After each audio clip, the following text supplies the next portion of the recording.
दोस्तों आदाब, मैं आपका मेज़बान अली आदिल खान और आप देख रहे हैं टाइम्स ऑफ पीडिया चैनल। दोस्तों आज की वीडियो यकीनन बहुत खास है, जिसमें कुछ खुलासे हम करने जा रहे हैं। जैसे सुप्रीम कोर्ट द्वारा चीफ इलेक्शन कमीशन पर तीखी टिप्पणी की गई है, SIR ट्रिब्यूनल के मुख्य सदस्य और कोलकाता हाई कोर्ट के मुख्य न्यायाधीश का अचानक इस्तीफा हो गया है, शुभेंदु अधिकारी के PA की रहस्य में मौत का क्या कारण था, और तमिलनाडु में उभरी सबसे बड़ी पार्टी TVK के सुप्रीमो C जोसेफ विजय के खिलाफ क्या षड्यंत्र रचा जा रहा है। दोस्तों 9 मई यूं तो गुरुदेव रविंद्रनाथ टैगोर का जन्मदिन है, लेकिन इसी दिन एक ऐसी पार्टी बंगाल में सरकार बनाकर अपने संवैधानिक कर्तव्य की शपथ ग्रहण करने जा रही है, जिसको जनता के समर्थन के बावजूद देश में भारी विरोध का भी सामना है। लेकिन यह विरोध चुनावी नतीजों में कहीं दिखाई नहीं देता। वैसे ममता बनर्जी ने CM पद से इस्तीफा देने से इनकार कर दिया है, लेकिन 7 मई को सुप्रीम कोर्ट में मुख्य निर्वाचन आयुक्त और 2 अन्य निर्वाचन आयुक्तों की नियुक्ति को लेकर बनाए गए कानून को दी गई चुनौती पर बहस के दौरान दी गई दलीलों से दोनों जजेस सहमत दिखाई दिए हैं। ये बहुत बड़ी खबर है। कोर्ट ने इस बात पर भी हैरानी जताई है कि कैसे 200 से ज्यादा नामों में से रातों रात ज्ञानेश्वर कुमार का नाम चयन कर लिया गया, और बेंच ने कहा काश जजों की नियुक्ति भी इतनी ही तेजी से होती। हालांकि इस मामले में अब अगली सुनवाई 14 मई 2026 को होगी।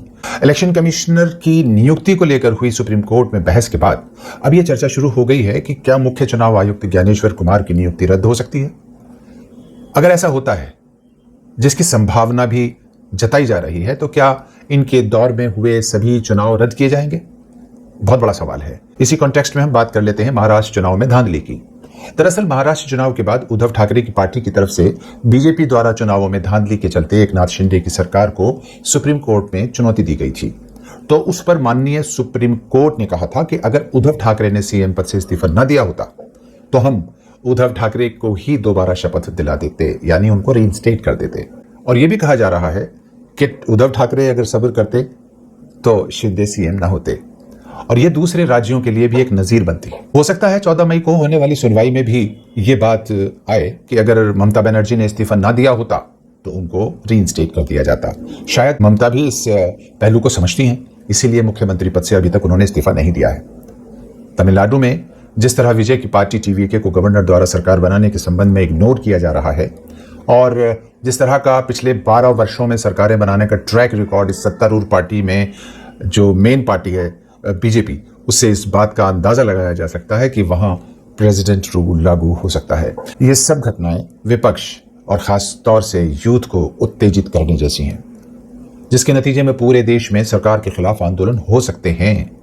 और अक्सर डिबेट्स में प्रवक्ता ये बात ओपनली बोल भी रहे हैं। इसी बीच अखिलेश यादव ने ममता से मुलाकात के बाद मीडिया के सवाल के जवाब में कहा कि अब सड़कों पर आंदोलन के लिए उतरने की तैयारी के लिए ही हम दीदी से मिले। बहुत अहम बात है दोस्तों, बहुत इंपॉर्टेंट बात है। उधर आम आदमी पार्टी के सांसद और आंदोलनकारी नेता संजय सिंह ने भी इसका इशारा दे दिया है। उन्होंने कहा है कि जनता को जनविरोधी नीतियों के खिलाफ सड़क पर आना होगा, इसके अलावा कोई विकल्प नहीं बचा। इस बीच एक बड़ी खबर आ रही है कि पश्चिम बंगाल में स्पेशल इंटेंसिव रिवीजन यानी SIR के तहत मतदाता सूची के नाम हटाने से जुड़े मामलों की सुनवाई करने वाले ट्रिब्यूनल से कलकत्ता उच्च न्यायालय के पूर्व न्यायाधीश और SIR ट्रिब्यूनल समिति के सदस्य न्यायमूर्ति TS शिव ज्ञानम ने रहस्यमय माहौल में इस्तीफा दे दिया है। हालांकि वो इसको निजी कारणों से दिए गए इस्तीफे की बात कह रहे हैं। बंगाल में BJP के बड़े नेता शुभेंदु अधिकारी के PA का मर्डर काफी चर्चा में है। तृणमूल कांग्रेस ने निष्पक्ष CBI जांच की मांग की है, जबकि BJP की तरफ से ऐसी कोई मांग अभी तक नहीं की गई है। चौंकाने वाली बात यह है दोस्तों, इससे पहले भी शुभेंदु सरकार के कई और पर्सनल सेक्रेटरीज की इसी तरह रहस्य में मौत हो चुकी है।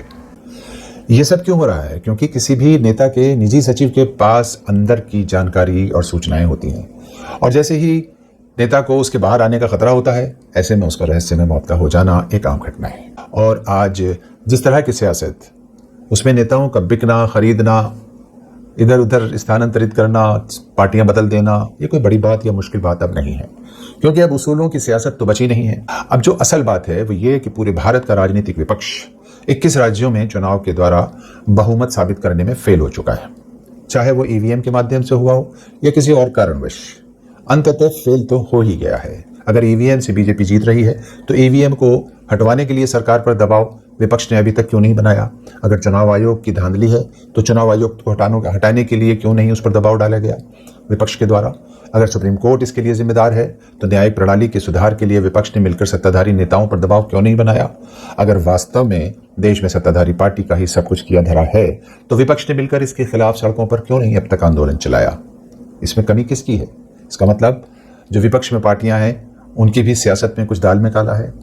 खैर, किसानों को 3 कृषि बिल से आपत्ति थी, उन्होंने अपनी कुर्बानी दी, आंदोलन चलाया, 70 किसान शहीद भी हुए, बिल वापस हुआ तो झुकती है दुनिया, झुकाने वाला चाहिए।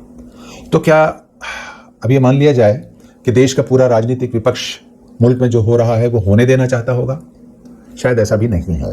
विपक्ष में बहुत से लोग हैं जो इस वक्त राजनीति से, यानी हालिया राजनीति से बहुत परेशान हैं, देश के हालात से परेशान हैं। वो अक्सर अपनी इस परेशानी को, अपनी पीड़ा को टेलीविजन पर और अपने भाषणों में रखते भी रहते हैं। अगर सरकार में बैठी बीजेपी या आरएसएस की नीतियां जनविरोधी हैं तो देश की 60% जनता का वोट लेने वाली विपक्षी पार्टियां एकजुट होकर देश की सड़कों पर उतरकर शांतिपूर्ण आंदोलन क्यों नहीं करती हैं? उनसे इससे कौन रोक रहा है? अगर वास्तव में मध्य प्रदेश, महाराष्ट्र, हरियाणा, दिल्ली, बिहार और बंगाल में बीजेपी ने चोरी करके सरकार बनाई है तो इसके विरुद्ध विपक्ष की क्या रणनीति है? उसको सिद्ध तो करना होगा ना, अपनी सच्चाई भी तो सामने रखनी होगी विपक्ष को। सिवाय इसके कि जब तक इन सभी राज्यों की सरकारों को डिसमिस न करा दिया जाए तब तक आंदोलन उनको चलाना चाहिए। तभी तो ये बात साबित होगी कि विपक्ष सही है और सत्तारूढ़ गलत है। तो ऐसे टीवी डिबेट्स में प्रवक्ताओं के जरिए बहस के से कुछ हल निकलने वाला नहीं है। देश के जिन मसलों का हल सदन में नहीं निकल पा रहा, टीवी की चर्चा से कैसे निकलेगा? और विपक्षी सियासी पार्टियों के बड़े नेताओं को तो वीआईपी कल्चर से अब बाहर आना होगा। उनको आदत पड़ी हुई है अपने हॉलों में बैठकर, अपने रूम्स में और कम्युनिटी सेंटर्स में बैठकर चर्चाएं करने की। मसला यह है कि पार्टियां और नेता आंदोलन से नहीं, सोशल मीडिया से रातों रात चुनाव जीतना चाहती हैं। कहती हैं कि मोदी जी भी ऐसे ही आए हैं। आज सत्तारूढ़ के सामने विपक्ष सोशल मीडिया पर भी कहीं नहीं टिकता दिखाई दे रहा। जब तक उसके ट्रोलर्स से बड़ी ट्रोलर्स की टीम विपक्ष के पास नहीं होगी, आपके पास नहीं होगी, तो आप अभी उसके जरिए से भी नहीं जीत सकते। इस पूरी वीडियो पर क्या सोचते हैं कमेंट में जरूर बताएं। दोस्तों, अगर आप अपने आसपास देश और दुनिया में अमन, हक और इंसाफ को जिंदा करना चाहते हैं और देश को विकास की राह पर ले जाना चाहते हैं तो भले आप वीडियो को लाइक करें या ना करें, अगर वीडियो पसंद आए तो उसको लोगों तक जरूर पहुंचाएं ताकि हम आपके लिए वो इन्फॉर्मेशंस और खबरें लेकर आते रहें जो आपके और आपके सराउंडिंग के लिए और आपकी नस्लों और देश के लिए एक सुख का एहसास कराती हों। आपका मेजबान अली आदिल खान इजाजत चाहता है। मेरा भारत जिंदाबाद।